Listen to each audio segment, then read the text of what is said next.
নিয়োগ দুর্নীতি মামলায় প্রথম চার্জশিট ইডির বিশেষ আদালতে এই চার্জশিট জমা পড়লো।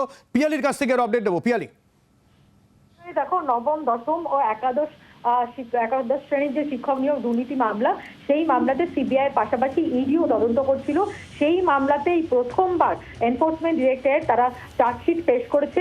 93টা কোম্পানি ও প্রসন্ন রায়, শান্তিপ্রসাদ সহ 18 জন ব্যক্তির বিরুদ্ধে চার্জশিট পেশ করা হয়েছে এবং 17,000 পাতার বেশি নথি দিয়ে এই চার্জশিট পেশ করা হয়েছে। এবং মূল যে চার্জশিট সেটা 300 পাতার, এবং যেটা ইডির তরফ থেকে উল্লেখ করা হয়েছে যে 230 কোটি টাকার যে ট্রানজাকশনে তার হিসেব এখনো পর্যন্ত পাওয়া গেছে, কিছু নগদ এবং কিছু সম্পত্তির হিসেব পাওয়া গেছে।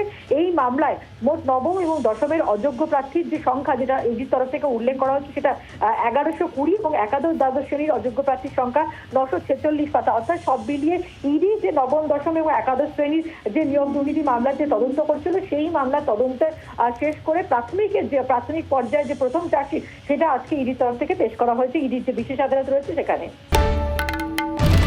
বাংলার আওয়াজ, বাঙালির আবেগ, জি 24 ঘন্টা।